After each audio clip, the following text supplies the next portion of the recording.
오늘은 우리 맥주 감사주일입니다. 맥주 감사주일에는 여러 가지 다른 이름들이 있습니다. 77절이라고 하는 이름입니다. 7주간이 7일씩 7주간이 지난 다음 날, 그러니까 6월절이 지나고 난 이후에 7주간이 지난 다음 날이 바로 맥주절입니다. 우리로 이야기하면 부활절이 지난 다음 날이 49일이 지낸 50일째가 바로 이 맥주절입니다. 그래서 맥주절을 다른 이름으로 50일이 지났다 해서 오순절이다, 그렇게도 표현을 합니다. 맥주절은 민수기 28장 26절에 보면은 처음 익은 열매를 드리는 날이다, 그렇게 기록을 하고 있습니다. 그래서 처음 익은 열매를 드리는 날을 해서 초실절이라고 하는 그런 이름도 가지고 있습니다. 그러니까 맥주절, 오순절, 칠칠절, 초실절 다 같은 날을 뜻하는 일입니다. 이 맥주절은 특징이 첫 열매를 하나님께 드리는 날이라는 것입니다. 그런데 이스라엘은 첫 열매를 드릴 때 뭐가 생산하느냐니까 바로 보리와 밀이 생산이 됩니다. 그래서 그 이름을 맥주절이라고 이렇게 붙인 겁니다. 오늘 본문에는 이 맥주절을 어떻게 지켜야 하는지, 맥주절을 지키는 방법에 대해서 지금 설명을 해주고 있습니다. 본문을 자세히 보면 맥주절만 지킬 것이 아니라 여기 보니까 너희 모든 남자는 매년 3번씩 주 여호와 이스라엘 하나님 앞에 보일지라 라고 하는 말씀을 기록한 것을 보아서 이 방법은 맥주절뿐만이 아니라 추수감사절이나 유월절 같은 그런 절기도 똑같은 방법으로 지켜야 한다는 것을 우리에게 말씀을 해주고 있습니다. 각각 절기마다 특징이 있지만은 방법은 똑같은 걸 우리가 살펴볼 수 있는데, 이 이스라엘 백성들이 지키는 3대 절기, 유월절, 맥주절, 추수감사절, 이 3대 절기는 출애굽을 하고 난 이후에 하나님께서 이 광야에서, 그러니까 모세를 통해서 시내산에서 주신 절기를 지키라고 했는 법 중에 제정하신 그런 절기입니다. 그러니까 이 절기는 가나안 땅에 들어가서 하나님으로부터 명령을 받은 것이 아니라 모세가 시내산에서 하나님 앞에 율법을 받을 때 같이 지키라고 받았던 절기라는 것입니다. 그런데 그렇다고 한다면은 이 맥주절이라고 하는 절기에 한 가지 문제가 생깁니다. 맥주절은 어떤 절기라고요? 초실절이라 그래서 농사를 지어서 첫 열매를 가지고 하나님 앞에 드리는 절기가 맥주절이라는 것입니다. 우리가 잘 알다시피 광야에서는 농사를 지을 수가 있습니까? 없습니까? 없습니다. 그럼에도 불구하고 하나님께서 맥주절을 지키라고 하는 것입니다. 이스라엘 백성들이 광야에 지낼 때는 농사를 지었던 것이 아니라 목축, 소나 양을 많이, 가축을 많이 키웠습니다. 그래서 거기에서 나오는 양의 첫 새끼라든지 소의 첫 새끼는 당연히 하나님 앞에 구별해 드릴 수 있겠지만은 문제는 농사를 못 짓기 때문에 맥주절을 지킬 수가 없다는 것입니다. 그런데 하나님께서 광야 40년 동안 맥주절을 지키지 아니하게 하셨는가? 아닙니다. 광야에 들어갔던 처음 이 절기를 지키라고 명령하셨기 때문에 이스라엘 사람들은 가나안 땅에 가서 맥주절을 지키는 게 아니라 광야 생활을 하면 이 40년 동안에도 그들은 계속해서 맥주절을 지켜야 됐었습니다. 그런데 뭘로 맥주절을 지킵니까? 열매가 없는데요. 그래서 그들은 우리가 알지 못하는 사이에 조그만한 텃밭 가꾸듯이 아마 그런 게 지어 있은지는 모르겠습니다. 그러나 분명한 것은 이때는 양이나 소 같은 것을 잡아서 절기를 지켰던 것은 확실합니다. 그럼에도 불구하고 하나님께서 그렇다면 지킬 수 없는 절기를 왜 지키라고 했겠습니까? 여기에 맥추절에 굉장히 중요한 의미가 숨겨져 있습니다. 분명히 보리나 밀을 드릴 수 없는 절기입니다. 보리나 밀을 드렸다는 것은 가나안에 들어갔으나 가능한 일이지 광야에서는 힘들었다는 것입니다. 그럼에도 불구하고 이 절기를 지키라고 했던 것은 이 광야의 모든 생활을 하나님께서 책임져 주신다는 것입니다. 뭘 주시든지 간에 주시는 대로만 하나님 앞에 드리면 된다는 것입니다. 그럼 보리를 생산할 수 없는데 드릴 수 있습니까? 없잖아요. 그러니까 맥추절이라는 절기가 광야에서 선포되었던 가장 중요한 일은 하나님이 내게 주시는 대로 그대로만 드리면 된다라고 하는 아주 중요한 교훈이 여기에 들어져 있습니다. 그럼 분명히 광야에서 하나님께 드릴 수 있는 것은 제한되어 있습니다. 그럼에도 불구하고 하나님이 드리라고 했던 것은 없는 걸 드리라 한 것이 아니라 주시는 대로 드리면 된다. 또 다른 의미에서 뭘 말씀하고 있느냐니까 하나님께서 이스라엘 백성들의 모든 삶을 책임져 주시겠다는 것입니다. 또 다른 말로 하면 맥추절을 지킬 수 있도록 하나님께서 광야에서도 주시겠다는 것입니다. 왜? 열매가 없으면 드릴 수가 없다라고 하는 것입니다. 이것을 통해서 하나님은 이스라엘 백성들에게 어떤 상황 가운데 어떤 어려운 가운데 있다 할지라도 조건이 아무리 나쁘고 힘들다고 한다 할지라도 하나님께서 우리를 책임져 주실 것이라고 하는 그런 믿음을 가지기를 원하셨다는 것입니다. 맥추절의 진정한 의미는 여기 있습니다. 우리가 삼위에 갖다 놔도 광야에 갖다 놔도 하나님께서 우리를 지켜 보호해 주실 것이다. 우리에게 먹을 양식을 주실 것이다. 이걸 믿으라는 것입니다. 이게 맥추절의 진정한 의미입니다. 자, 그렇다면 요즘 특히 우리 젊은 세대가 이런 이야기를 많이 합니다. 목사님, 요즘에는 농사 짓는 시대가 아니지 않습니까? 그러니 맥추절은 안 지켜도 되는 거 아닙니까? 어떤 사람들은 농사는 짓대. 요새 보리나 밀농사가 우리가 어떻게 짓습니까? 그건 우리가 하고 상관이 없는 거 아니겠습니까? 그래서 맥추절은 안 지켜도 되는 절기가 아닙니까? 그렇게 질문을 하는 사람도 많고 또 요즘 유행하는 유튜브 같은 데 보면 그걸 갖고 또 대답을 합니다. 이런 일이 때문에 안 지켜도 된다라고 그렇게 설명을 하는 그런 사람도 있는 걸로 알고 있는데요. 그 전부 다 하나님에 대한 말씀과 신앙이 잘못되어져서 그렇습니다. 맥추절의 의미를 몰라서 그렇습니다. 여러분, 요즘 저는 목사로서 굉장히 두렵고 안타까운 게 있습니다. 뭐냐니까 우리의 신앙들이 하나님의 말씀대로 지켜지고 살아가는 것이 아니라 자꾸 시대에 따라서 변하려고 한다는 것입니다. 자꾸 하나님의 말씀대로 하는 것이 아니라 내 좋을 대로 하려고 한다는 것입니다. 그래서요, 우리 교회는 그래도 감사하게도 우리 아직도 성미를 하시는 분들이 많습니다. 그래서 매번 이렇게 성미를 하나님 앞에 드리고 있는데 요즘 다른 교회 가면 성미하는 교회가 거의 찾아볼 수가 없습니다. 또 성미가 안 되니까 어떤 사람들은 그냥 헌금으로 아예 1년치를 미리 드리는 분도 있다고 합니다. 신앙들이 자꾸 말씀대로 하지 않고 우리의 편리대로나 시대에 따라서 자꾸 변해간다는 것입니다. 여러분, 하나님께서 뭐라고 그러신 줄 아십니까? 천지는 변해도 하나님의 말씀은 1.1획도 변함이 없이 다 이루어진다고 하셨습니다. 그 말은 시대가 아무리 바뀌어지고 아무리 우리가 살아가는 삶의 모습이 바뀌어진다 할지라도 우리는 하나님의 말씀을 철저히 지켜가야 한다는 것입니다.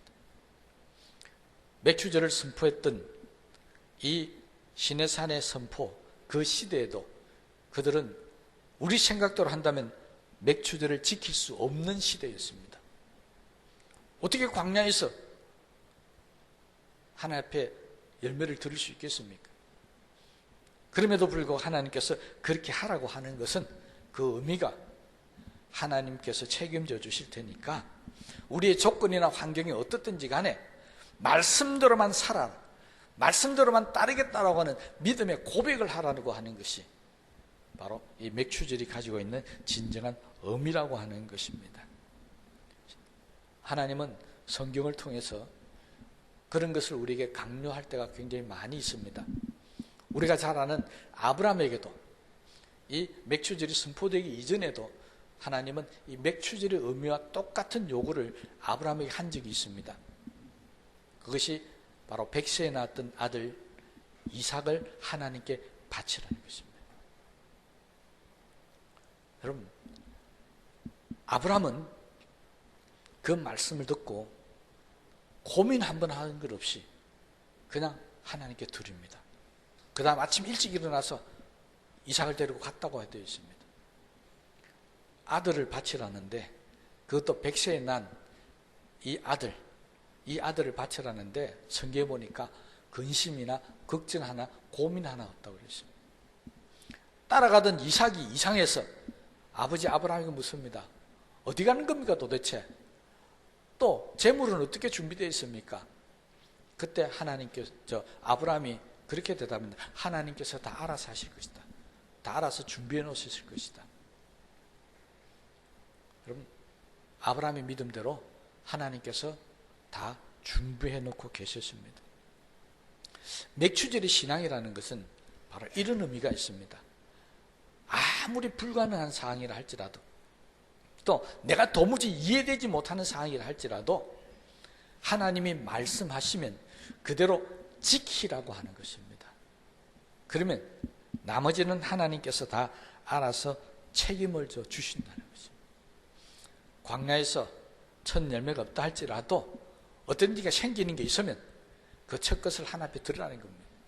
요즘식으로 얘기하면 첫 열매를 드리고 첫 시간을 드리고 내가 하는 모든 첫 그 시작을 하나님께 드리라는 것입니다. 그러면 하나님께서 모든 것을 다 책임져 주신다. 이것이 맥추절이 가지고 있는 첫 번째 의미입니다.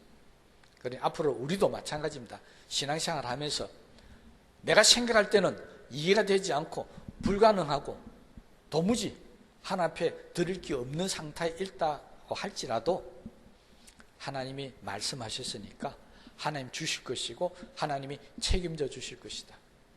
그렇게 믿고 하나님 말씀대로 살 수 있는 그런 믿음의 사람들이 다 되시기를 주님의 이름으로 축원합니다. 이게 바로 맥추절의 첫 번째 의미입니다. 초실절의 의미입니다.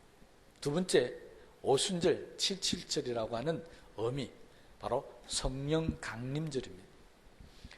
맥추절의 또 다른 의미는 신약에 와서는 하나님의 성령이 우리 가운데 강림하셨다라고 하는 것입니다. 제자들이 마가다락방에 모여서 오순절날 열심히 기도하고 있을 때 각 사람들에게 다 성령이 임하였다라고 기록하고 있습니다. 그래서 맥추절을 다른 말로 성령 강림절, 다시 말하면 신약 시대를 살아가는 저와 여러분들이 하나님 앞에 나와서 이 맥추절을 지킬 때 우리도 하나님께 받아야 할 것이 있습니다. 여러분, 성경에 보면요, 하나님께 우리가 뭔가 제사를 드린다고 한다면, 예배를 드린다고 한다면 하나님께서는 꼭 그것을 받으시고 우리에게 뭔가 축복하셨습니다. 주셨습니다. 이걸 다른 말로 하면 맥추절을 잘 지키게 되면 하나님께서 우리에게 주시는 의미가 뭐라고요? 성령의 충만함을 우리에게 주신다는 것입니다. 그러니 우리가 맥추절을 당할 때마다 혹시 아직도 성령을 경험해 보지 못하신 분들이 있다고 한다면 하나님, 나에게도 성령을 주시옵소서라고, 나에게도 성령의 충만한 은혜를 달라라고 우리가 기도해야 되는 날이 바로 오늘 맥추절입니다. 맥추절은 하나님의 성령이 우리 가운데 제일 먼저 임하셨던 날입니다. 그래서 성령 충만함을 받으라는 것입니다. 왜 받아야 되는가? 우리 복음주의 교단에서는 이 성령 충만을 은사로 자꾸 연결을 시킵니다. 그래서 방언도 해야 되고 뭐 능력 행함도 해야 되고 뭐 예언도 해야 되고 그렇게 가르치는데, 성령의 충만의 목적은 은사가 아닙니다. 하나님께서 우리에게 성령을 주실 때 예수님을 통해서 분명히 말씀하셨습니다. 이 성령이 너희에게 임하시면 너희가 권능을 받고, 그 능력을 받는 것은 사실입니다. 그런데 이걸 받고 그냥 받은 데서 끝나는 것이 아니라 예루살렘과 유다와 사마리아와 땅끝까지 이르러 내 정인이 되어라는 것입니다. 성령을 받아야 되는 이유는 땅끝까지 복음을 전하기 위해서 받아야 되는 것이지, 방언을 받는다든지 뭐 신의 은사를 받는다든지 능력을 받기 위해서 하는 것은 아닙니다. 그건 수단이지 목적이 아니라는 것입니다. 여러분, 실제적으로 마태복음 10장 1절 말씀에 보면 이들이 성령 받기 이전에도 예수님께서 제자들을 둘씩 짝을 지어서 밖으로 내보냈을 때 그들이 예수님 앞에 와서 이런 이야기를 합니다. 우리가 가서 예수님의 이름으로 기도하니까 귀신들이 떠나가더라. 병들이 막 고침받더라. 그리고 성경에도 그랬습니다. 병 고치고 귀신 쫓는 능력을 주셔서 보내셨다라고 기록하고 있습니다. 그들이 오순절날 성령을 받기 훨씬 이전입니다. 3년 전의 이야기입니다. 여러분, 성경은요, 구태여 성령을 통해서만 능력이 나타나는 게 아닙니다. 야고보도 그랬습니다. 믿음의 기도는 병든 자를 일으키리. 성령의 은사가 없어도 내가 병 고침 받을 수 있다는 믿음만 갖고 기도하면 병이 낫습니다. 그러면 왜 주님께서 딴 데 가지 말고 여기서 기도해서 이 은혜를 받으라고 하느냐? 그것은 제자들을 새로운 사람으로 만들기 위함이었습니다. 제자들이 성령을 받아야 된 이유는 그들이 십자가를 보고 도망가는 사람이 아니라 오히려 십자가를 질 수 있는 사람으로 바꾸기 위해서입니다. 자기에게 어려움이 오고 힘든 일이 생기면 예수님을 버리고 도망가는 사람이 아니라 오히려 예수님을 위해서 자기 목숨을 버릴 수 있는 사람으로 변화되게 하기 위해서 그들에게 성령의 권능이 필요했던 것입니다. 실제로 그랬습니다. 그들이 성령을 받기 전에는 예수님 앞에 베드로를 비롯한 모든 제자들이 뭐라고 이야기했습니까? 주님이 죽으러 가면 나도 따라갈 것입니다. 주님이 감옥에 가면 나도 따라갈 겁니다. 나는 절대로, 다른 사람들은 다 주를 버릴지라도 나는 절대로 주를 버리지 아니하겠습니다라고 베드로는 그렇게 다짐했었습니다. 그런데 불행하게도 제일 먼저 예수님을 부인했던 사람이 베드로였습니다.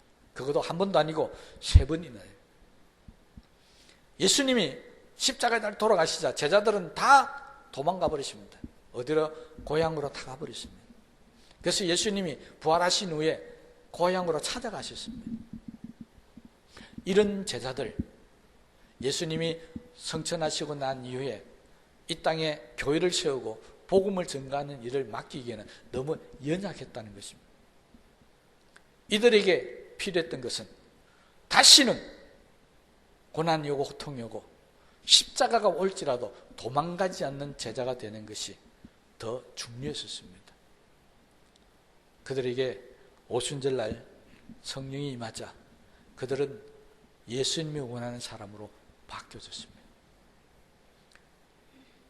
자다다가 옥에 가두고 내주면서 뭐라고 이야기했습니까? 다시는 예수 이름을 전하지 말라. 이번 한 번은 놓아주는데 다시 너희들이 예수 이름을 전하면 다음에는 그냥 가둬서 잘못하면 죽을 수도 있다. 그렇게 협박을 하고 내보냅니다. 성경은 베드로가 나오자마자 바로 그 자리에서 하나님 말씀을 전하기 시작합니다. 베드로는 성령을 받고 난 후에 완전히 달라져 있었습니다. 베드로뿐만 아니라 모든 제자들이 다 달라져 있었습니다. 더 이상 두려워서 도망가는 사람들이 아니었습니다. 여러분, 우리가 성령을 받아야 되는 이유는 바로 여기 있습니다. 우리가 어떤 고난이 오고 고통이 오고 어려움이 오다 할지라도 절대 예수님을 배반하지 않는 것, 절대 믿음을 잃어버리지 않는 것, 오히려 그럴수록 더 예수님을 사랑하고 더 하나님의 일에 열심을 품고 더 하나님께 가까이 가는 사람이 되게 하기 위해서 우리에게 성령의 은혜가 필요하다는 것입니다. 여러분, 우리에게 있어야 될 변화가 바로 이겁니다. 우리가 맥주 감사제라고 합니다. 감사는 좋은 일이 있으면 기뻐서 하는 게 감사합니다. 그런데 바울은 우리에게 감사를 가르칠 때 범사의 감사라고 가르칩니다. 범사는 뭡니까? 기쁠 때나 슬플 때. 우리가 하는 것은 기쁠 때만 하는 감사인데 바울은 아니 슬플 때도 어렵고 힘들 때도 감사할 수 있어야 한다는 것입니다. 이게 어떻게 가능한 일이겠습니까? 일반적인 사람으로는 불가능한 겁니다. 그런데 성령의 은혜를 경험하고 나니까 정말 어렵고 힘들 때, 고난이 다가올 때라도 감사하더라는 것입니다. 믿음이 성숙하고 많이 자란 분들은 그렇게 이야기합니다. 고난이 오면 하나님 감사합니다. 여러분, 병이 들어도 힘든 일이 생겨도 문제가 생겨도 왜 감사합니다로 우리 입을 고백합니까? 하나님께서 이것을 해결해 주실 걸로 믿으니까 감사하는 겁니다. 이게 믿음이 없는 사람들은 절대 감사합니다 소리가 안 나옵니다. 그렇잖아요. 옛날에, 지금은 그런 사람들 별로 없는데요. 옛날에 실제로 그런 이야기들이 교회 내에 많이 있었습니다. 길을 가다가 넘어졌습니다. 무릎이 깨졌습니다. 피가 철철 납니다. 그런데도 일어나면서 하나님 감사합니다. 아니, 넘어져서 무릎이 깨졌는데 왜 감사합니까? 많이 들었잖아요. 뭐가 안 깨져서 감사하다고요? 코가 안 깨져서 감사하고 이마가 안 깨져서 감사하다. 우리 어릴 때 그렇게 감사에 대해서 배웠습니다. 요즘에는요, 탁 넘어지면 입에서 욕부터 먼저 나옵니다. 왜 그럴까요? 우리 예수 믿는 사람들이 점점 성령의 은혜를 경험하는 사람들이 줄어들고 있습니다. 방언 예언 이게 아닙니다. 정말 성령의 은혜로 말미암아서 믿음이 변화되었어요. 어렵고 힘들 때도 하나님의 일에 더욱더 힘쓰고 더욱더 복음을 전하는 이런 사람으로 변화되는 사람들이 드물다는 것입니다. 여러분, 교회 안에서 은사를 받았다고 자랑하는 사람들은 참 많습니다. 그런데 진짜 예수 믿는 사람으로 변화되는 사람은 정말 찾아보기 힘듭니다. 그것은 아직도 제대로 된 성령의 은혜를 받지 못하고 있다는 것입니다. 맥주절은 성령을 받는 날입니다. 아직도 우리 교회 안에서 하나님의 성령의 은혜를 경험하지 못한 분들이 있다고 한다면 여러분 기도하십시오. 그럼 여러분이 아무리 힘들고 어려울 때라도 믿음이 흔들리거나 낙심하거나 좌절하는 일이 절대 없을 것입니다. 그래서 더욱더 깊은 믿음을 가지고 더욱더 귀한 믿음으로 살아가게 되시기를 바랍니다. 그렇게 되면 하나님께서 우리를 쓰시기 시작합니다. 축복하시기 시작합니다. 오늘 본문 말씀에도 이렇게 맥주절을 지킨 사람에게 하나님이 주시는 축복하심이 기록이 되어 있습니다. 24절 말씀에 보면은 열방들을 다 쫓아내어 주신다라고 기록을 하고 있습니다. 여러분, 열방은 이방 민족을 이야기합니다. 실제적으로 그들이 가야 될 가나안 땅은 이방인 7족속, 7부족들이 그곳에 살고 있었습니다. 그런데 그들이 보통 센 게 아닙니다. 정탐꾼들이 갔다 와서 뭐라 그럽니까? 우리는 저들의 밥이다. 들어가면 우리는 도저히 이길 수 없다라고 고백했던 그 7족속들이 거기에 살고 있었습니다.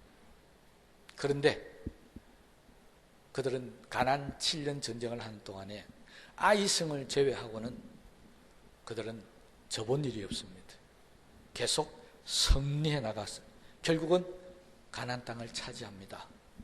하나님이 약속하신 대로 열방들을, 그 7족속들을 다 가나안 땅에서 물리쳐 주셨다라고 하는 것입니다. 여러분, 하나님 앞에 맥주절을 잘 지키는 사람은 우리의 대적 원수들을 내가 있는 데서 다 쫓아내 주신다라고 하나님이 약속하고 있는 겁니다. 또 있습니다. 그냥 쫓아내는 게 아니고요. 이스라엘 사람들이 3년마다 절기가 되면 여기 뭐라고 그랬습니까? 하나님을 배우려고 오라고 그랬습니다. 성전 나오라고 그랬습니다. 그러면 이때 오는 사람들이 12살 이상 된 남자들은 다 와야 됩니다. 그 당시에 블레셋이라든지 주변에 있는 나라들이 호시탐탐 이스라엘을 노리고 있었답니다. 그런데 이들이 1년에 3번씩 모든 남자들이 다 집을 비우고 마을을 비우고 어디로 간다고요? 예루살렘은 다 갑니다. 그러면 다른 나라에서 보고 쟤들이 집을 다 비워서 이때 쳐들어가면 이기겠지. 그래서 간혹 군대를 동원해서 절기 때 쳐들어옵니다. 그런데 하나님께서 뭐라고 그러신 줄 아십니까? 3번씩 여호와 내 하나님을 배우러 올 때 아무도 내 땅을 탐내지 못하리라. 쳐들어왔던 부족들은 조금을 받았던 것이 아니라 그들이 있던 땅도 다 내어주고 도망갔어야 됐었습니다. 하나님은요, 이 절기를 지키는 사람들에게 이렇게 약속하셨습니다. 네가 집을 비우고 네가 지키지 않아도 내가 지켜주겠다는 것입니다. 그러니 안심하고 1년에 3번씩 하나님께 오라는 것입니다. 요즘으로 이야기하면 이런 겁니다. 하나님 앞에 예배하러 나오면 집에 있는 것이나 이 예배하러 나온 시간에 우리 가정에 있어야 될 또 우리 삶 속에 일어나는 모든 염려되고 걱정되는 일들, 그거 다 내가 책임을 져주겠다는 것입니다. 그러니 여러분 예배 시간에 앉아서 괜시리 집에 걱정하지 마십시오. 불을 닦고 왔나? 가스를 열고 왔나? 걱정하지 마십시오. 누가 지키신다고요? 하나님이 지켜주십니다. 내가 비워도 하나님이 지켜주시는 겁니다. 여러분 우리가 얼마나 정신이 좋았으면 장군인지 이렇게 일어난지도 모르고 오잖아요. 하나님은 어떠십니까? 하나님도 일어났는지 이렇게 정신 없으신 분 아니십니다. 그렇잖아요. 나는 나올 때 차키가 어딘지 모르고 헤매 있어도요. 하나님은요, 그런 거 아무 상관없으신 분입니다. 그러니 내가 집을 지키는 게 낫겠습니까? 하나님이 우리 집을 지키는 게 낫겠습니까? 아주 실감이 안 되시는 분이에요. 내가 우리 아들, 딸 지키는 게 낫겠습니까? 하나님이 우리 딸, 아들 지키는 게 낫겠습니까? 그런데 왜 염려하고 걱정합니까? 왜 예배 시간에 앉아가지고 오늘 예배에 나왔는데 내가 어디 가야 되는데 어쨌는데 목사님 오늘따라 설교 덜 길게 하고 있네 하고 시계 쳐다보고 그러지 않으셔도 된다는 겁니다. 누가 책임지신다고요? 하나님이 책임지십니다. 여러분 저도 옛날에 평시도 시절에 경험한 적이 있습니다. 오늘 예배 마치고 어디 가야지. 그날따라 목사님 설교가 더 길어요. 그러니까 자꾸 시계만 봅니다. 설교가 귀에 안 들어옵니다. 그렇게 할 필요가 없다는 겁니다. 하나님께서 다 책임을 져주신다. 하나님 앞에 나와서 기도하고 예배드리는 그 시간은 하나님이 다 책임을 주신다. 그리고 24절 말씀을 보면 내 지경을 넓히리라. 다 비우고 와도 그들이 쳐들어와도 결과적으로 지내보니까 뭐가 넓어졌다고요? 내 지경이 넓어지더라는 겁니다. 내가 그만큼 더 잘 살게 되어져 있더라는 것입니다. 이것이 하나님의 약속의 말씀입니다. 여러분 오늘 맥추절을 맞이하면서 전반기보다 후반기를 더 복되게 살기를 원하신다면 오늘 이 예배를 잘 들으시기 바랍니다. 올해보다도 내년이 더 낫기를 원하신다면 우리 앞에 나와서 절기를 지키고 예배 드리는 이 삶을 기뻐하며 절거하시기 바랍니다. 그러면 내가 안 지켜도요, 내가 안 해도 하나님이 다 알아해 주실 줄로 분명히 믿습니다. 여러분 이번 맥주절을 통해서 내 대적이 물러가고 우리 진력이 넓어지고 성령의 충만한 은혜가 임하는 것을 꼭 경험해 보시기를 바랍니다. 그러면요 내가 하는 모든 일들이 다 잘 되게 되어 있습니다. 때로는 내가 하면 잘 될 것 같은 일도요 실제 해보면 엉망이 되고 안 될 때가 많습니다. 그런데 하나님은 그렇지 않습니다. 그러니 우리가 무슨 일을 하더라도 우리 일에는 하나님이 간섭하셔야 되고, 하나님이 도우셔야 되고, 하나님이 축복하셔야 되고, 하나님이 지켜주셔야 된다는 사실을 믿으시기 바랍니다. 그 모든 일들이 우리 하나님 앞에 나와서 예배를 드리고 이 절기를 잘 지킬 때, 하나님 앞에 감사함으로 하나님 앞에 나올 때 이런 복을 하나님 우리에게 주신다고 약속하고 있다는 사실을 꼭 믿으셔서 오늘 이후로부터 이 맥주절의 아름다운 축복의 역사가 우리 모두들의 일어나기를 주님의 이름으로 축복합니다. 우리 말씀을 생각하시면서 기도하시겠습니다.